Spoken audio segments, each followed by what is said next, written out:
The casket hadn't even touched the bottom of the grave when Olivia's phone buzzed. The vibration came from deep within her designer clutch, subtle but persistent, like a ghost tapping from beneath the earth. She didn't move. Not even a blink. She sat straight, draped in an elegant black coat and veil, surrounded by sorrowful faces. The priest's voice was steady, delivering Thomas Hart's final rites with the practiced calm of someone who had done this too many times. Ashes to ashes, dust to dust. The wind whispered through the trees. Somewhere, a child cried. Distantly. But here, where Olivia sat stiffly in the front row under the gray funeral canopy, no one made a sound. Not even her. Only her phone kept buzzing. Once. Pause. Again. 3 short vibrations. Then nothing. She thought it was over, until it buzzed again. And again. She dared not check it, not while every eye was on her, the poor, grieving widow of a millionaire real estate tycoon. Her hand remained curled tightly around the damp tissue in her lap, though she wasn't sure if it was there for show or for her own nerves. She didn't need it. She hadn't shed a single tear. Why would she? Thomas Hart had been a transaction, not a husband. A necessary investment. And now, finally, he was gone. Olivia's thoughts drifted. To the money. To Daniel. To the future that now opened before her like a perfectly staged theater. She had played her part beautifully. For 3 long years, she had endured a cold marriage, dull conversations, and a man twice her age.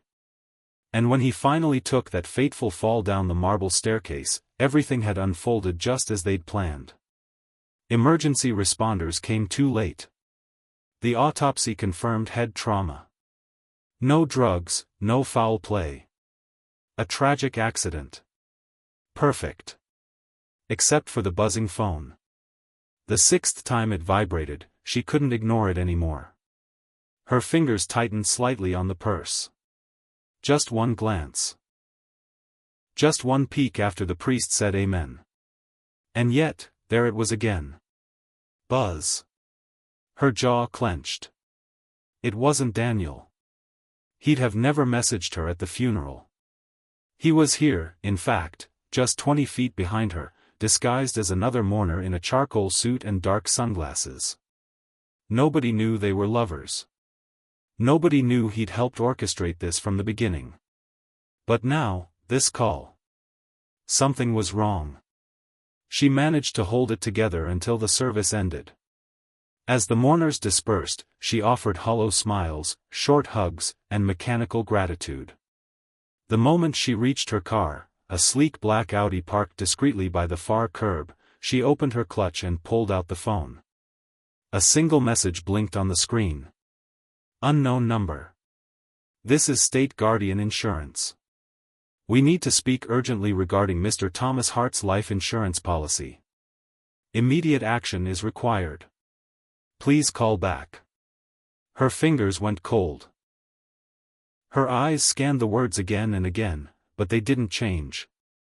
Immediate action? Urgent? There was nothing urgent. Everything had been processed weeks ago. The $5 million policy Thomas had signed was already approved.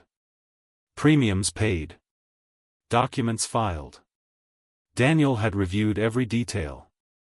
So why this message? She dialed immediately. 1 ring. 2. A clipped voice answered. State Guardian claims. Director Havel speaking. Is this Mrs. Olivia Hart? Yes, she said cautiously. We need you to come to our office this afternoon. It concerns your husband's policy. It's a serious matter, and it cannot be handled over the phone. Her heart skipped. What kind of matter? We'd prefer to explain in person. Click. The call ended before she could say another word. 2:03 p.m., State Guardian Insurance Building, downtown. The office smelled like lemon polish and legal ink. Olivia sat on one side of a dark wood desk, hands clasped tightly in her lap. She wore the same funeral dress, now accompanied by designer sunglasses and a silk scarf. Not because she needed them, just armor. Across from her sat director Havel, an angular woman in her 50s with piercing blue eyes and a poker face. Another woman entered the room silently, handed her a file, and left without a word. Havel flipped it open, eyes scanning the top pages. Then she looked up. "Mrs. Hart. I understand this is a difficult time. But I must be direct." Olivia nodded, her stomach in knots. "There was an unexpected change to Mr. Hart's policy," Havel said, tapping a page. "A change made 2 weeks before his passing." Olivia leaned in, heart pounding. "What change?" "He added a secondary beneficiary. One who is listed to receive 90% of the payout." Olivia's blood turned to ice.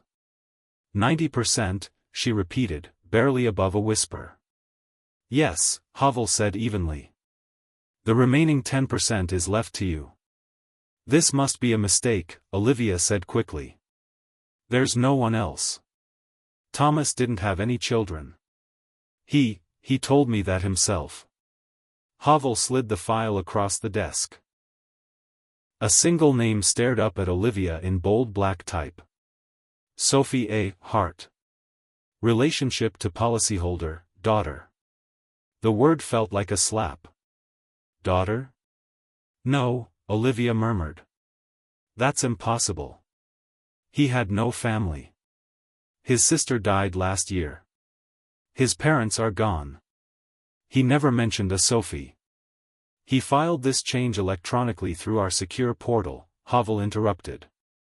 "The digital signature matches, and the update was verified by 2 agents via video call. Here are the logs." She turned a screen toward Olivia. There, grainy but clear, was Thomas's face. Sickly pale. Wearing a bathrobe. Hair thinner than usual. "I need to update the file," his voice said through the speaker. Beside him stood a young woman, her hand resting on his shoulder. Mid-20s, slim, brunette, sharp eyes. She looked eerily calm. "She's my daughter," Thomas said. "I want her protected." The video ended. Olivia stared, numb. "He never said anything," she whispered. "Sometimes people don't," Havel said. "Especially when they feel betrayed." The word stung. Did he know? Had Thomas suspected the affair? Had he planned this from the moment he fell? That night, back at the mansion. The estate was quiet. Too quiet. Olivia poured herself a glass of wine, staring at the portrait of Thomas above the fireplace. She hated that painting.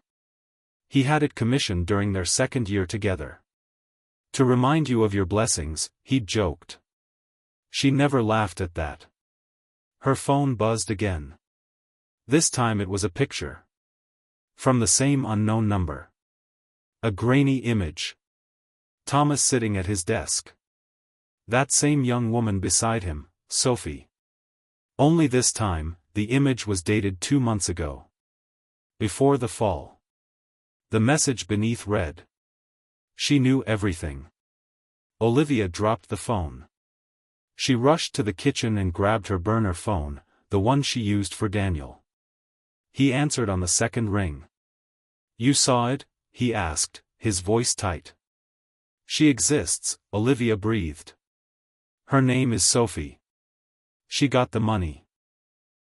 Daniel swore under his breath. "How the hell? He never told me he had a kid." "Because she wasn't supposed to exist," Olivia said. "I think he found out about us. And he set us up." There was a long pause. Then Daniel said, "We need to find her." Olivia looked back at the phone screen. At Sophie's smiling face. "No," she whispered. "We need to destroy her." 3 days after the funeral. Olivia stared at her laptop screen in the dimly lit study, her fingers motionless over the keys. The same photo, Thomas with the unknown young woman, was open on the desktop, zoomed in on the face of the girl who had hijacked her future. Sophie A. Hart. That name had taken over her mind. That face. Those sharp eyes. The way Thomas had smiled with her, real and warm, so unlike the cold politeness he always reserved for Olivia. She zoomed in further. There, around Sophie's neck, a delicate gold locket. Olivia squinted. Inside the locket was a tiny photo. She couldn't make out the face, but something about it seemed familiar. A new chill crawled over her skin. She picked up her phone and called Daniel. He answered in a whisper. "I'm in the car." "Talk." "She's real," Olivia said. "And Thomas was protecting her." "I know." "She knew about us," Olivia continued. "Someone told her. Or maybe she figured it out." There was silence. Then Daniel said, "You still want to go through with it?" "I'm not living off 10%, Olivia snapped. "I didn't spend 3 years playing house to walk away with scraps." Daniel exhaled. "All right. I've started digging. She's not in any public family record. But there's a paper trail." "You found her?" "Not yet. But I've got her last known address. It's in a rundown part of Queens. Name's on a lease. Month-to-month rental. Looks like she's been moving a lot." "She's hiding," Olivia said. "Or being hidden," Daniel replied. "Either way, I'll have an exact location by morning." "Good."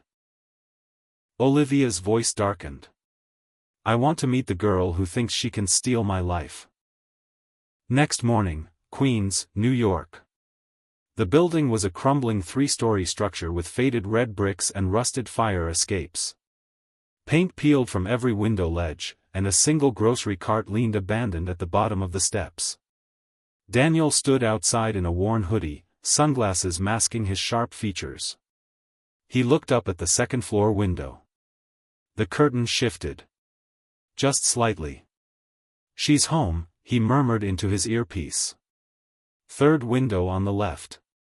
Inside the car parked across the street, Olivia sat tense, watching. She wasn't dressed like herself today, no pearls, no tailored dress. Just jeans, a coat, and a baseball cap.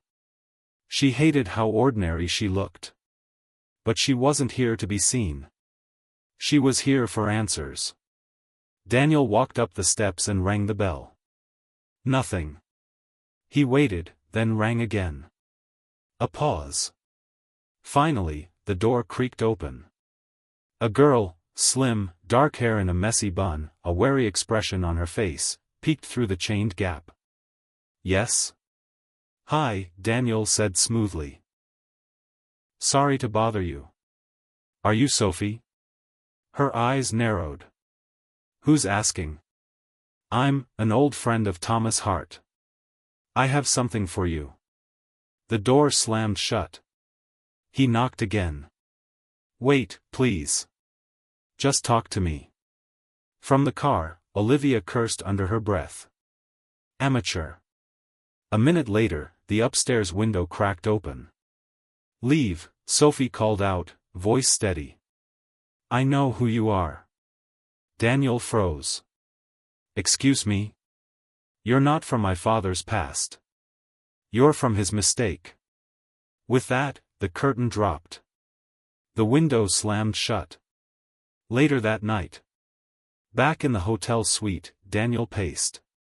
Olivia sat curled in the armchair, wine glass trembling in her hand. "She knew me," he said. "She saw right through it. How the hell would she know who I am?" Olivia stared out the window. "She knew about us. She was waiting." Daniel turned.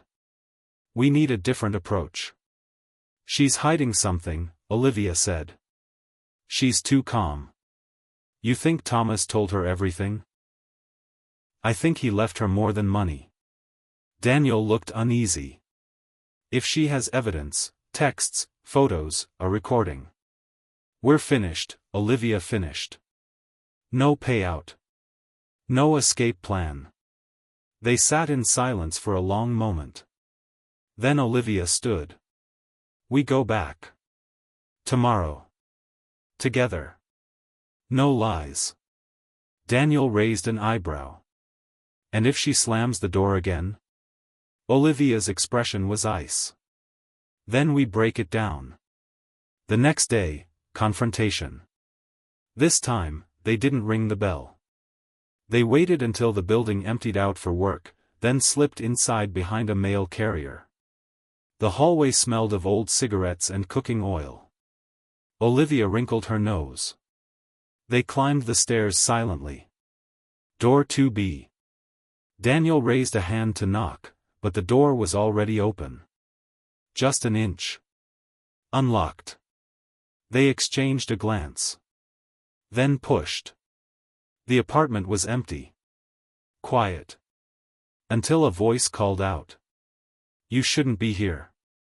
They turned sharply. Sophie stood in the kitchen doorway, arms folded.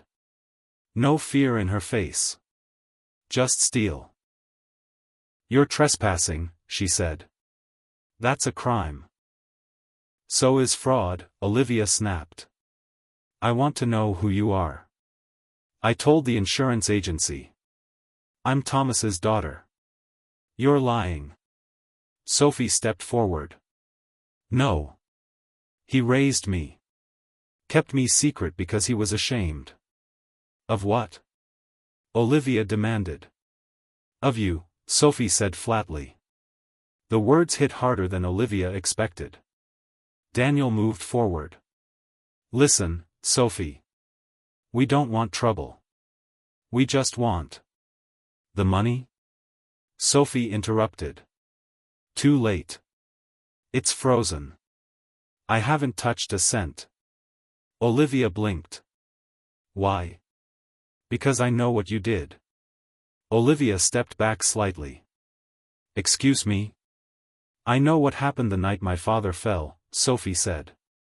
You pushed him. Olivia's face went white. No one could prove it, Sophie continued.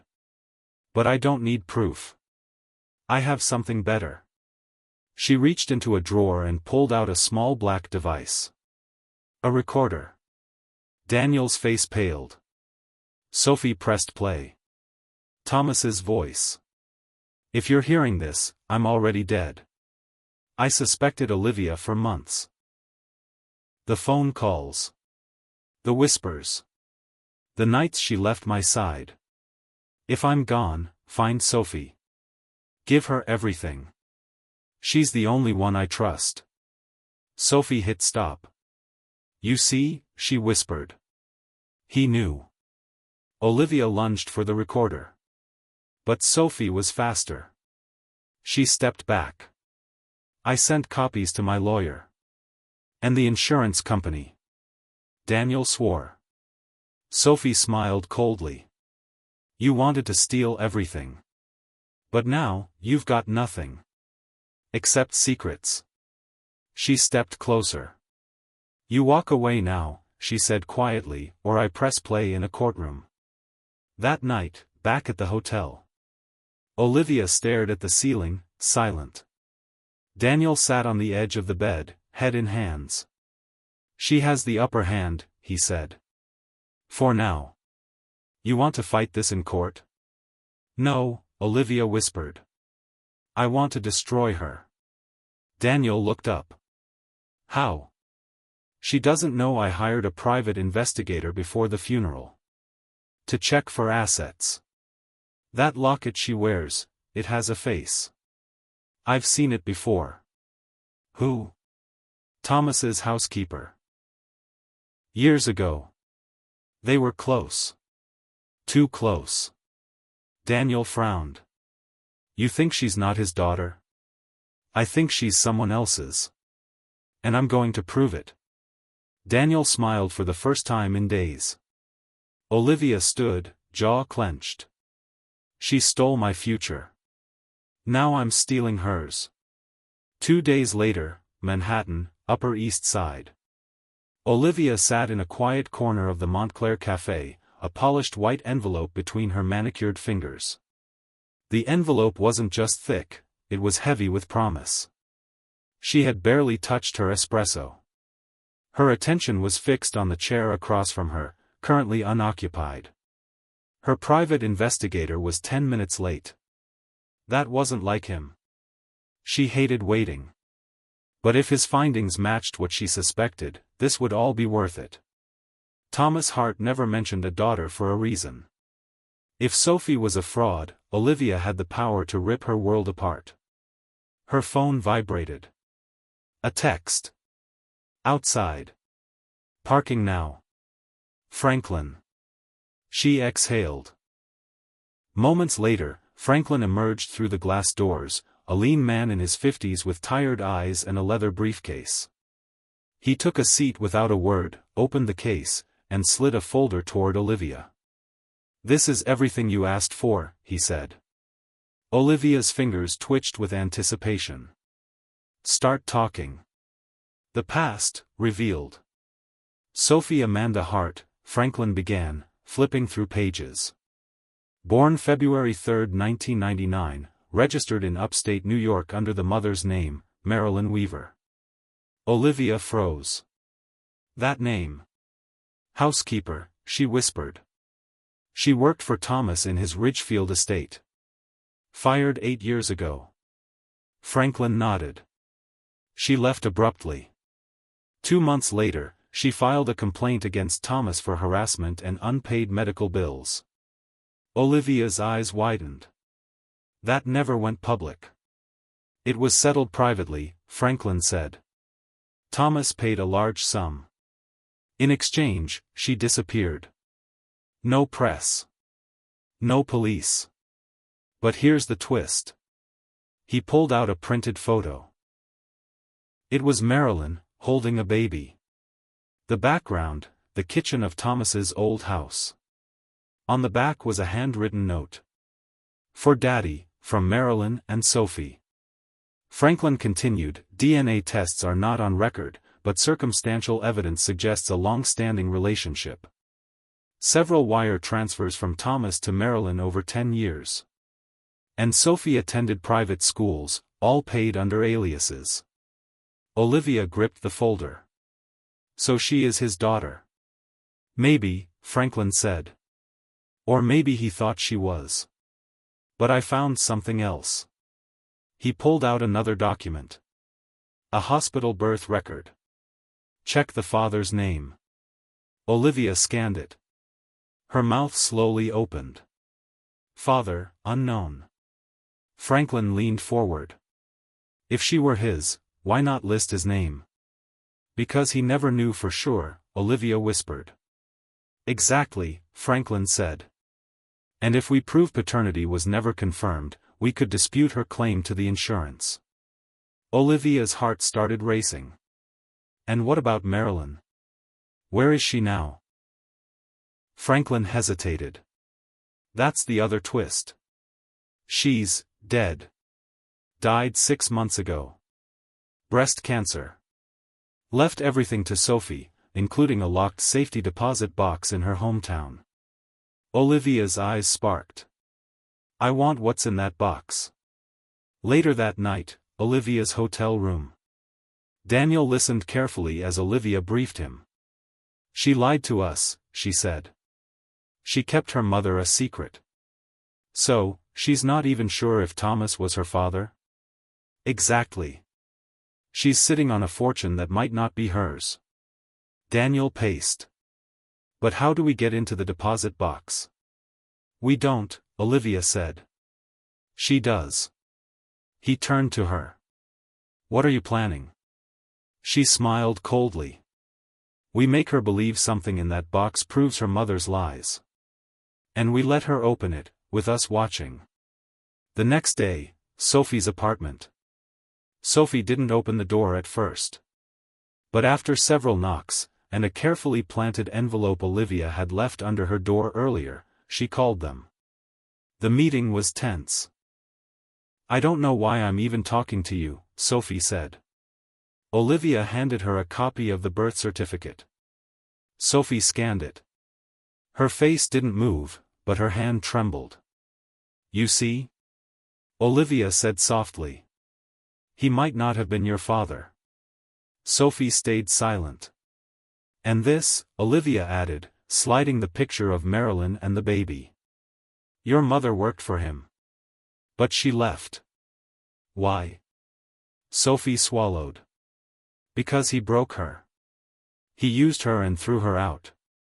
Daniel raised an eyebrow. Or she lied to him. About everything. Sophie's gaze darted between them. There's a safety deposit box, Olivia said. We know. We also know you never opened it. Sophie stiffened. How do you know that? Because it's still listed as unclaimed, Olivia said.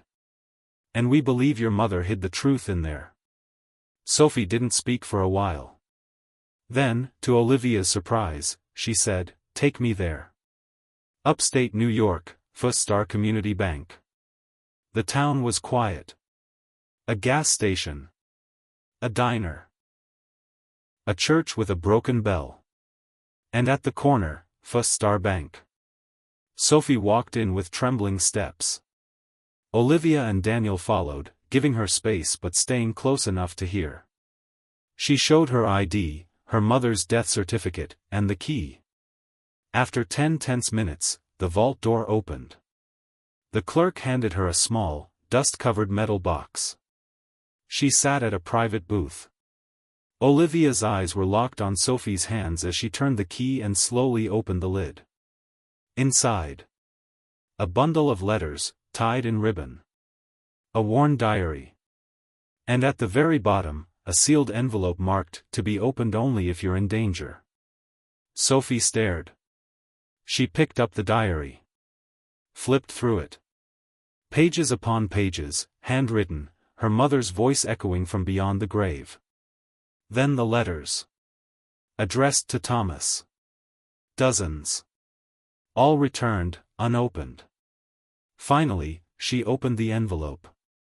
Her eyes moved rapidly across the page. Suddenly, she gasped. Her hand flew to her mouth. What is it? Olivia asked quickly. Sophie stood. Shaking. She lied to me. Her eyes filled with tears. She lied about everything.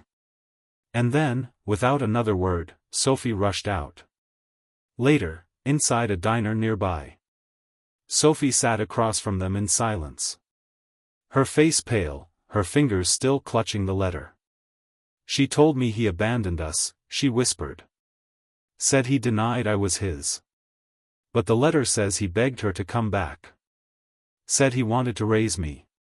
Said he was scared but willing. She looked up. She ran. She never told him. Olivia leaned forward. Then he really was your father. Sophie nodded slowly. Yes. Daniel sighed. Well, Olivia said with practiced calm, I guess that's the end of it. Sophie stared at her, almost confused. But Olivia stood. You won, Sophie. Enjoy your money. And they left. That night, back at the hotel. She believed it, Daniel said. We're screwed. No, Olivia said, holding up her phone. On it was a photo. While Sophie was reading the letter, Olivia had taken a picture of the diary's first page.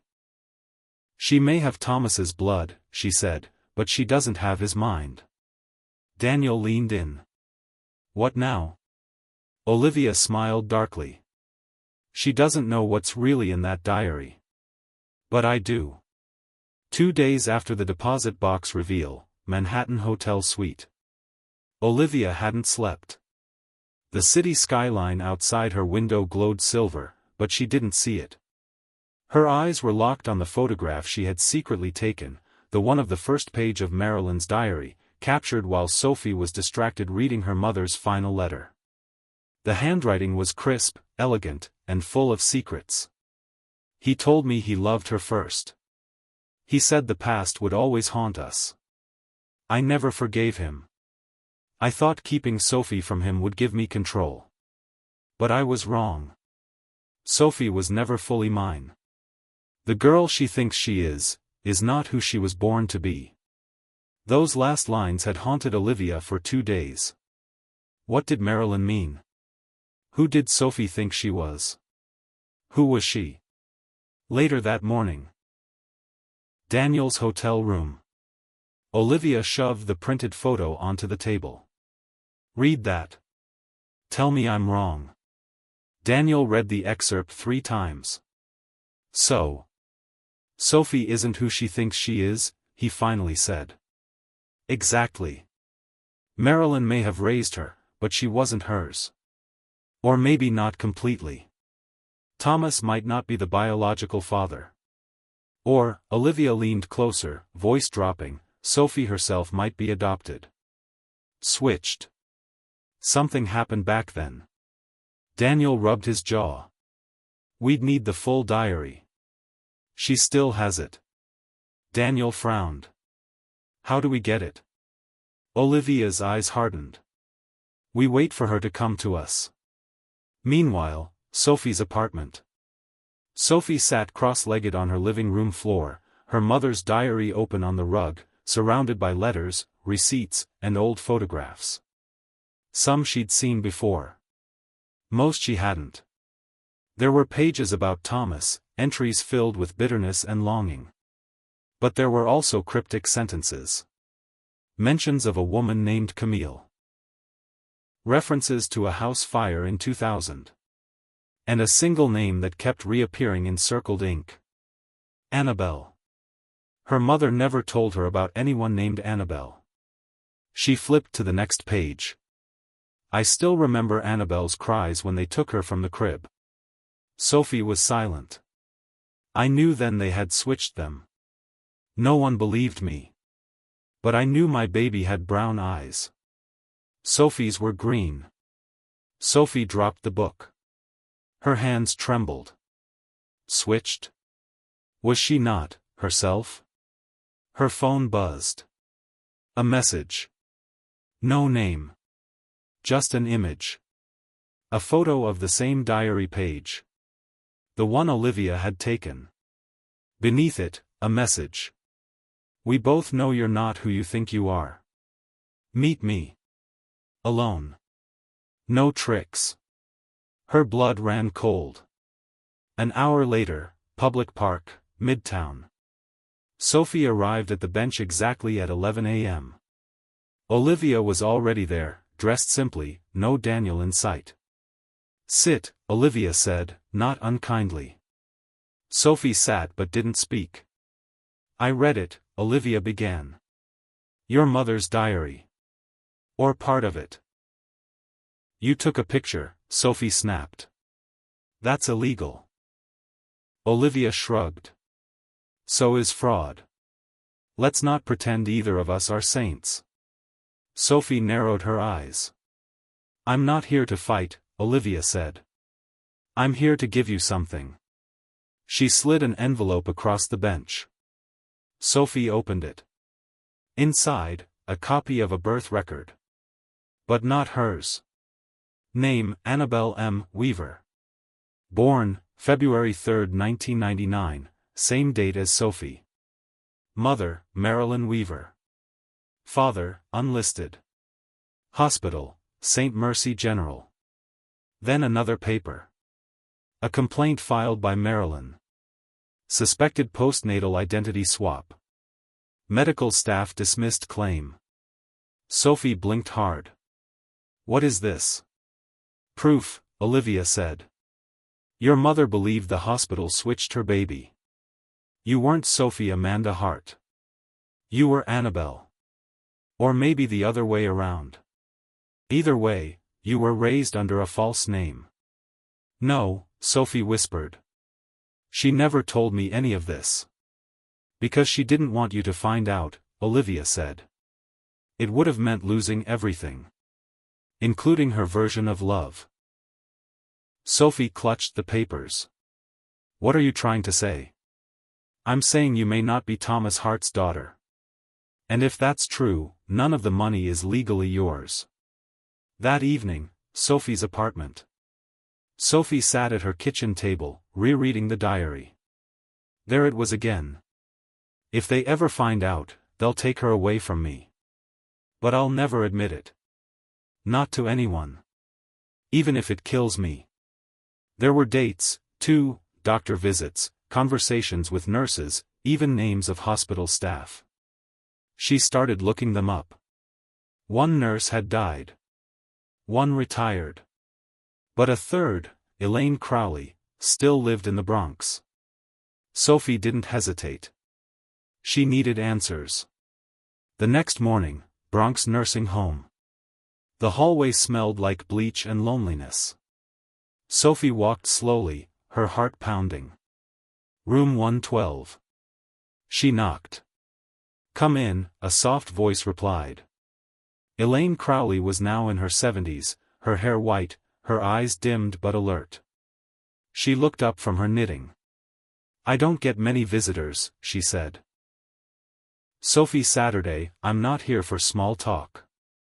She pulled out a photo, one from the diary, Marilyn holding baby Sophie. Elaine's eyes widened. "Good God. Marilyn.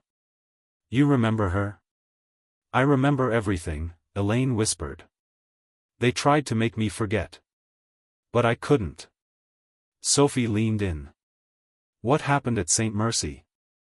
Elaine hesitated. "Then. There was a fire. Right in the maternity wing. Panic. Alarms. The babies were all rushed out. One mother, Camille, lost her child in the confusion. And Marilyn," Elaine swallowed. "She found a baby girl on a cot near the door. She claimed it was hers. It wasn't?" Elaine shook her head slowly. "I don't think so. But I wasn't allowed to say anything. They threatened lawsuits. Told us to stay quiet." Tears welled in Sophie's eyes. "So who am I?" Elaine took her hand. "You're someone who deserves to know the truth. DNA is the only way." That night, Olivia's suite. Olivia poured wine, a smile playing on her lips. "Daniel, she's unraveling. I saw it in her eyes. She's not even sure who she is anymore." "She went quiet?" he asked. "Too quiet. She's planning something. But I've already set the next step." She opened her drawer and pulled out a sealed envelope. "A legal challenge," she said. "To the insurance claim. Based on identity fraud." Daniel whistled. "We'll win? We won't have to. She'll settle.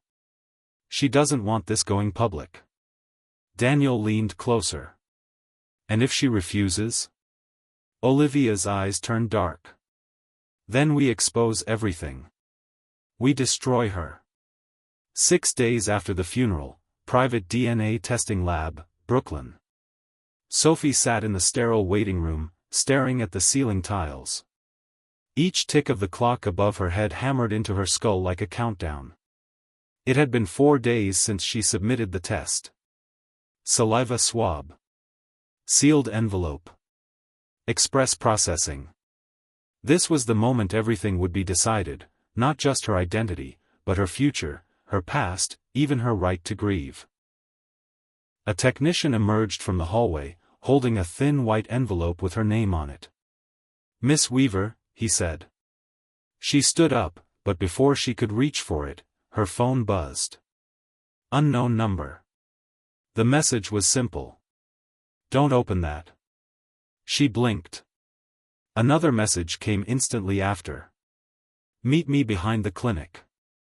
You need to see something first." Her heart skipped. She looked at the technician. "Can you hold that?" she asked, motioning toward the envelope. He nodded, confused. 5 minutes. Sophie nodded back, then slipped quietly out the side door. Behind the clinic, back alley. A tall man in a long coat stood waiting in the shadows. Late 40s. Balding slightly. A beard peppered with gray. You don't know me, he said as she approached, but I worked with your mother. Marilyn? Sophie asked. He shook his head. Camille. The name made her blood turn to ice. I think we need to talk, he said. She hesitated. Who are you? My name is Lucas Reed. I was a private investigator. Camille hired me 25 years ago to find her daughter. Sophie's stomach turned. She believed her child had been taken at the hospital fire, Lucas continued. Switched or stolen. Marilyn was a suspect. But Camille disappeared before the truth came out. Disappeared? Sophie echoed. Dead, Lucas said bluntly. Car crash. No survivors. Or so they said. He pulled out a faded manila folder. Inside were crime scene photos, a badly burned ID, and a short death certificate. She was about to go public. Then, that happened. Sophie swallowed. Why are you telling me this now? Because I was paid recently to stop looking into your identity. By who? He shook his head. That I don't know. The payment was anonymous. But if someone doesn't want you to open those results, it's because they're scared of what you'll find. She didn't wait. She turned and ran straight back inside the clinic. Moments later, clinic front desk. The envelope, Sophie demanded, breathless. The technician blinked. I just gave it to your assistant. She froze. What assistant? He pointed to the door. A woman. Said she was picking it up for you. Dark glasses. Ponytail. Olivia. Sophie bolted outside, scanning the street. No sign of her. She screamed in frustration, spinning around just as her phone buzzed again. Another message. This time with a photo. The test envelope, ripped open. Underneath, one line of text. Not a match. Told you so. Later that night, Olivia's hotel room. Olivia sat with the envelope in her lap. The results were clear. Probability of paternity, 0%. Sophie was not Thomas Hart's biological daughter. And now Olivia had proof. Sophie had no legal right to the money, the estate, or even the Hart name. She could destroy her in minutes. Daniel paced near the window. We could go to court tomorrow. No, Olivia said slowly. Not yet. Why not? This is the nail in the coffin. Because I want her to feel it first. To lose everything. Not just the money. I want her to lose her identity. Her peace. Her control. Daniel frowned. And after that? Olivia's eyes glinted. Then I'll take back what's mine. Meanwhile, Sophie's apartment. Sophie had torn apart her place. Searching for anything her mother might have hidden, a birth certificate, an old ID, something that connected her to Camille. But there was nothing. Just the diary. Just confusion. Just pain. Lucas had given her copies of his investigation, but there were gaps. Camille's story had vanished under ashes and secrecy. Sophie stood in the kitchen, shaking, staring at herself in the mirror on the fridge. Who am I? She whispered. She grabbed the recorder, Thomas's voice still saved on it. Find Sophie. Give her everything. He had believed in her. She couldn't let Olivia win. The next morning, Olivia's lawyer's office. Sophie barged in without an appointment, slamming a copy of the DNA test on the polished mahogany desk. Olivia looked up from her chair, unsurprised. You stole this, Sophie hissed. Olivia remained calm. It was delivered to me. Liar. Olivia leaned back. You should be thanking me. I saved you from living a lie. Sophie pointed a trembling finger at her. You think this changes anything? He raised me. He loved me. Olivia smirked. You were a project. A guilt payment. Sophie's face twisted. You're afraid. Because even if I'm not his daughter, I'm still the one he chose. Olivia's smile vanished. Sophie dropped something on the desk. A USB. What's that? Sophie's voice was ice. Proof he changed the will. A video recording. I found it on one of his old hard drives. He didn't just change the insurance. He changed everything. And named me sole heir. Olivia's mouth opened. You can fight the DNA, Sophie said. But blood doesn't matter in probate court. Intent does. She turned to leave. See you there. That night, back at the hotel. Olivia poured a second glass of scotch. Her hands were shaking for the first time in days. She's bluffing, Daniel said. She's not. She has to be. Olivia picked up her phone. I'm not taking chances, she said. I'm calling in the last option. Daniel paled. You said you'd never call him again. This is bigger than pride, Olivia whispered. This is about survival. She dialed. It rang twice. Then a voice answered. Rough. Cold. Familiar. You finally need me, he said. Yes, Olivia breathed. I need you to erase someone. Quietly. A pause. Then, address? She hung up. Daniel stepped closer. Who is that? Olivia stared out the window. The man who saved me once. Now he'll save me again. Meanwhile, Sophie's apartment. Lucas knocked gently on Sophie's door. I found something, he said as she let him in. From his coat, he pulled a file. A medical record, he said. From a children's clinic near Albany. 1999, Camille brought in a baby girl, not registered under her name. He showed her the document. Baby's name, Annabelle Camille Hart. Sophie's hands trembled. Camille gave you your real name, he said. She knew the truth. She just never got to tell it. Sophie sat down slowly. She tried to protect me, she whispered. Lucas nodded. And now you need to protect yourself. Suddenly, the lights flickered. A power surge? No, something more. Lucas moved toward the window. Stay here. He peeked outside. Across the street, a dark SUV sat parked, lights off, engine running. Inside, a man sat in the driver's seat, unmoving. Watching. Lucas's voice dropped. We need to go. Now. Midnight, Sophie's apartment, Brooklyn. Lucas bolted the door behind them, eyes darting around the darkened apartment. The man in the black SUV hadn't moved. But Sophie had seen the way Lucas tensed. This wasn't just a threat, this was real danger. Someone had been watching her, and they weren't from the insurance company. Lucas drew the curtain. We've got 1 hour, max, pack only essentials. Laptop. Diary. USB drive.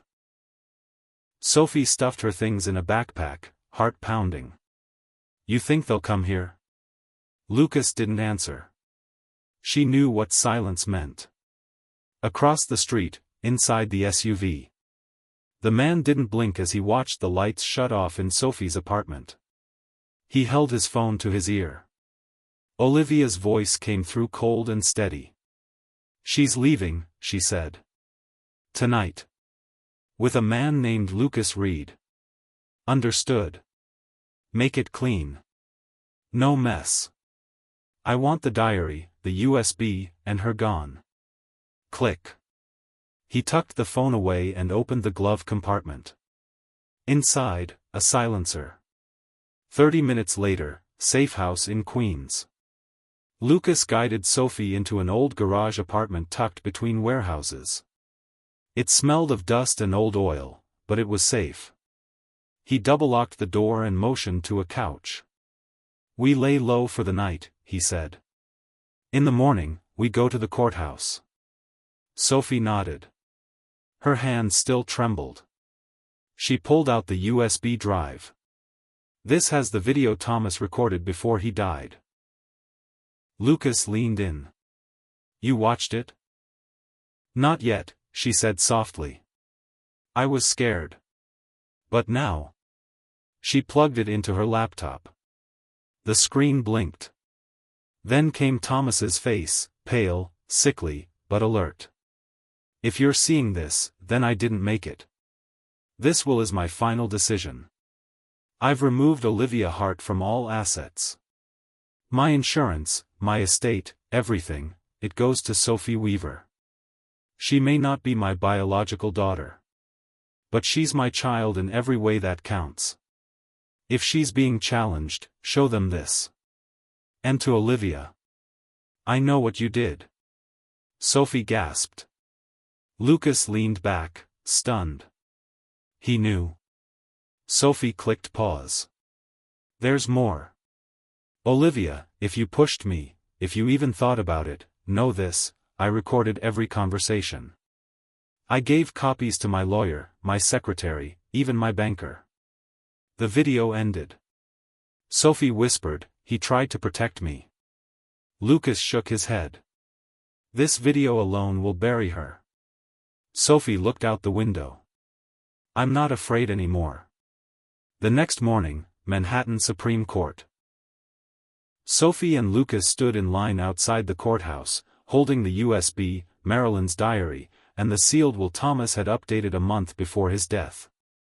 It was time to fight. But just as they reached the front steps, Sophie froze. Across the street, parked by a newsstand, sat the same black SUV. She turned to Lucas. "We're being followed." He pulled her behind a column. "Go inside. Give the files to the clerk. I'll handle him." Sophie hesitated, then ran into the building. Lucas crossed the street. As he neared the SUV, the door opened, and the hitman stepped out, holding a photo. "Lucas's." "You were warned," the man said. Lucas didn't flinch. "I've got nothing to lose." The man stepped closer. But then, sirens. A squad car pulled up behind them. 2 officers got out. "Hands up," one barked. The hitman ran. Lucas stayed frozen, his heart racing. Sophie stood at the courthouse entrance, watching it unfold. She realized Olivia's reach was deeper, and darker than she had imagined. Later that afternoon, Olivia's lawyer's office. Olivia read the email twice. Her eyes narrowed as the screen displayed. "Video evidence and updated will filed under court case number 48217. Full investigation pending." Daniel looked at her. "She filed?" "She did." "She has the video?" Olivia nodded slowly. "What now?" Daniel asked. She stood. "Now. I disappear." That evening, breaking news. Sophie sat with Lucas in his apartment as the local news played behind them. Olivia Hart, widow of the late Thomas Hart, is now under investigation following new evidence suggesting financial fraud, attempted suppression of a legal will, and possible involvement in Thomas Hart's suspicious death. The anchor continued. Investigators have confirmed Olivia Hart left her Manhattan residence earlier today. Her current whereabouts are unknown. Sophie felt no joy. Just quiet relief. Lucas handed her a small box. "What's this?" she asked. "Something your mother left behind. I didn't show it before because, well, you weren't ready." She opened it. Inside, a single photo. Camille, holding baby Sophie. And written on the back. "To my little girl, no matter what name they give you, you are loved. Always. Tears slid silently down her cheeks. I spent my whole life chasing the truth, she said. And now that I have it, I don't even know who I am. Lucas smiled gently. You're whoever you choose to be. 2 months later, probate hearing. The courtroom was full. Journalists, lawyers, and curious eyes. Sophie sat in the front row. Calm. Composed. Holding a copy of the revised will and the diary. The judge read aloud Thomas's final words, as submitted via video and verified by experts. Then she banged the gavel. Sophie Weaver is declared the rightful heir of the Hart estate. A wave of applause echoed. Sophie didn't smile. But her eyes closed for a long second. Peace. At last. 6 months later. Thomas Hart Foundation Office. The new office buzzed with quiet energy. Sophie stood at the window, overlooking the city. She had transformed Thomas's estate into a foundation in his name, focused on supporting children in foster care and women escaping domestic abuse. She hadn't taken the money to live large. She'd taken it to change lives. To rewrite her ending, and others. Lucas entered. Press is here. Sophie turned, a soft smile on her face. Let's tell them the story. Epilogue, a quiet cemetery in Ridgefield. Sophie knelt by a grave marked Thomas Hart. 1958 to 2025. A complicated man who left love behind. She placed a single flower down. I forgive you, she whispered. For not fighting harder. For loving me in silence. I know now, you did your best. She stood. As she walked away, the wind rustled the leaves. And behind her, a figure watched from the trees. Olivia. Her hair now dark. Her face different. But her eyes, the same. Cold. Calculating. She turned and disappeared into the woods. Her story wasn't over. But Sophie's? It had just begun.